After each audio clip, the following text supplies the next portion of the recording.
Sekalian, Assalamualaikum warahmatullahi wabarakatuh.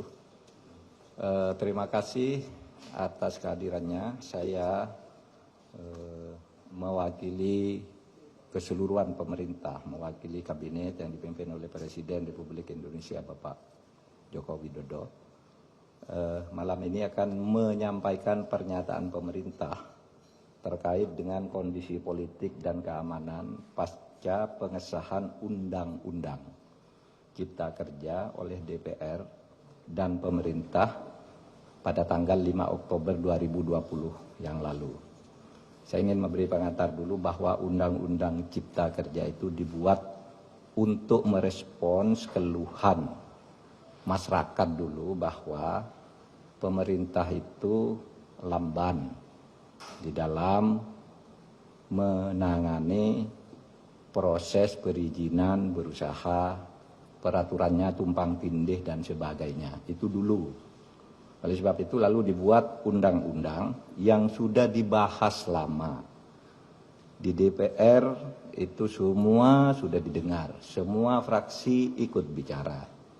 Kemudian pemerintah sudah berbicara dengan semua serikat buruh berkali-kali di kantor ini, kantor Menko Polhukam, dan di kantor Menteri Perekonomian, kemudian pernah di kantor Menteri Tenaga Kerja. Jadi sudah bicara sebenarnya dan sudah mengakomodasi, meskipun tidak 100% dari hasil diskusi itu ditemukan jalan tengah akomodasi. Sehingga tepatnya tidak ada satu pemerintah pun dimanapun di dunia ini yang mau menyengsarakan rakyatnya dengan membuat undang-undang yang sengaja untuk itu. Yang kedua, isinya. Isi dari Undang-Undang Cipta Kerja ini pertama untuk mempermudah perizinan bagi usaha sehingga tidak birokratis dan tidak tumpang tindih, mempermudah perizinan siapapun yang mau berusaha dalam negeri maupun luar negeri. Yang kedua, menyediakan peluang untuk menampung tenaga kerja yang jumlahnya setiap tahun itu 3,5 juta. Angkatan kerja kita setiap tahun itu 3,5 juta. Dengan 82% tingkat pendidikannya di bawah SMP, sehingga tidak adaptif sebenarnya, belum siap untuk bekerja di bawah IT, ya. Mereka ini pekerja-pekerja yang hanya ijazahnya SMP, SMK ke bawah. Jadi tidak bisa bekerja di padat modal, dia di padat karya yang sebagian besar. Jadi ini yang penting. Undang-undang ini bukan hanya untuk buruh yang sekarang banyak berdemo. Ini justru lebih untuk mereka yang belum bisa menjadi buruh. Untuk angkatan kerja yang akan datang makin banyak. Sedangkan hak-hak buruhnya sendiri berdasar undang-undang lama secara umum sama sekali tidak diganggu. Kemudian tentu untuk memberantas korupsi di birokrasi melalui pengurusan yang bertele-tele. Sekarang disederhanakan agar tidak ada korupsi, tidak ada pungli dan sebagainya. Yang sekarang ramai karena banyak hoax. Misalnya di undang-undang ini tidak ada pesangon bagi orang yang PHK. Itu tidak benar. Pesangon justru ada. Dibilang tidak ada cuti, tidak cuti haid, cuti hamil dan sebagainya. Di sini ada di undang-undang ini. Dibilang mempermudah PHK, itu tidak benar juga. Karena justru sekarang PHK itu harus dibayar kalau belum putus di pengadilan. Oleh sebab itu di undang-undang ini ada jaminan kehilangan pekerjaan. Ini dibilang tidak ada, hoax yang banyak. Bahkan ada yang mengatakan pendidikan dikomersialkan. Ketahuilah bahwa 4 undang-undang pendidikan, 4 undang-undang di bidang pendidikan sudah dicabut dari undang-undang ini karena aspirasi. Sesudah diskusi-diskusi, tolong Pak keluarkan tuh undang-undang, sudah kita keluarkan. Nggak ada di situ ngatur soal dunia pendidikan. apalagi mengkomersilkan. Di situ dunia pendidikan hanya diatur di dalam pasal 65 yang justru mempermudah bahwa pendidikan itu adalah lembaga nirlaba, bukan lembaga usaha, bukan lembaga komersil. Ini ditegaskan justru di undang-undang ini, malah dibalik di dalam berita-berita yang hoax itu. Oleh sebab itu, melihat perkembangan situasi itu, pemerintah mengajak mari kita semuanya menjaga Kamtibmas, keamanan dan ketertiban masyarakat, semua harus kembali ke posisi tugas menjaga negara masing-masing, pemerintah, rakyat atau masyarakat, dan civil society. Mari bersama-sama ke posisi masing-masing untuk menjaga keamanan masyarakat, dan untuk itu pemerintah menyampaikan pernyataan sebagai berikut. Pernyataan pemerintah terkait dengan kondisi politik dan keamanan pasca pengesahan Undang-Undang Cipta Kerja oleh DPR dan pemerintah pada tanggal 5 Oktober 2020 yang lalu.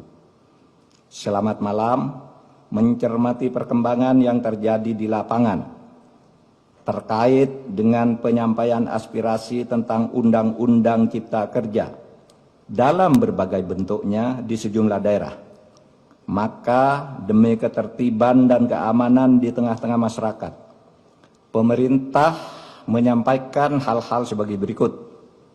1. Undang-Undang Cipta Kerja dibentuk justru untuk melaksanakan tugas pemerintah dalam membangun kesejahteraan masyarakat melalui penciptaan lapangan kerja yang semakin banyak, perlindungan terhadap buruh, penyederhanaan birokrasi, dan kemudahan berusaha, serta untuk melakukan pemberantasan korupsi dan pungli, dan pencegahan tindak pidana korupsi lainnya.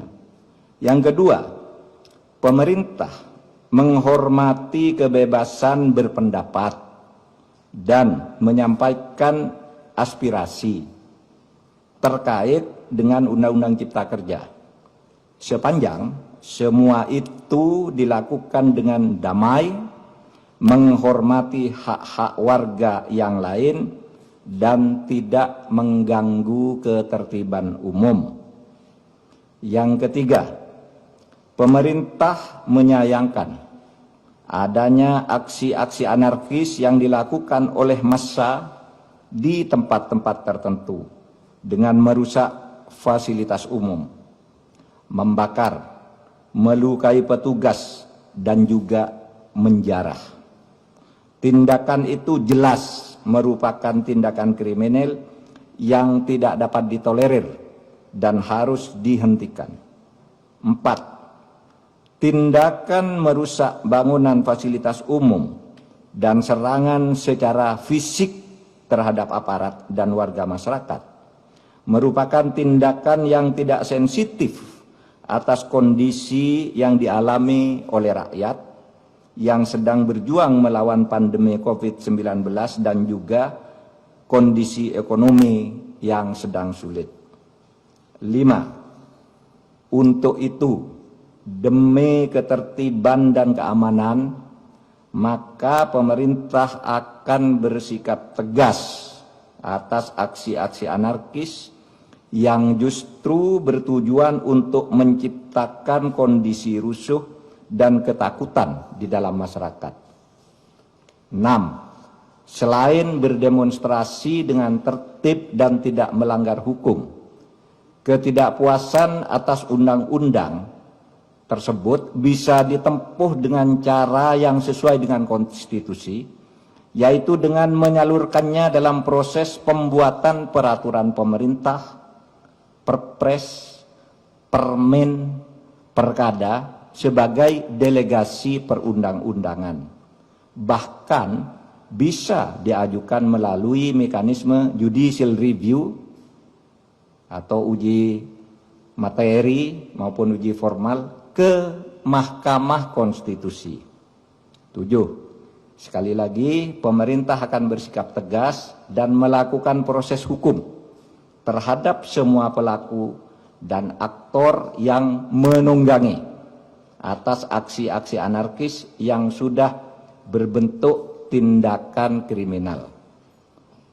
Saya ulangi, 7. Sekali lagi, pemerintah akan bersikap tegas dan melakukan proses hukum terhadap semua pelaku dan aktor yang menunggangi atas aksi-aksi anarkis yang sudah berbentuk tindakan kriminal. Ditandatangani oleh Muhammad Mahfud MD selaku Menko Polhukam, Muhammad Tito Karnavian selaku Menteri Dalam Negeri, Budi Gunawan selaku Kepala Badan Intelijen Negara, Marskal TNI Hadi Cahyanto selaku Panglima TNI, dan Jenderal Polisi Idham Aziz sebagai Kepala Kepolisian Republik Indonesia. Demikian, terima kasih. Assalamualaikum warahmatullahi wabarakatuh.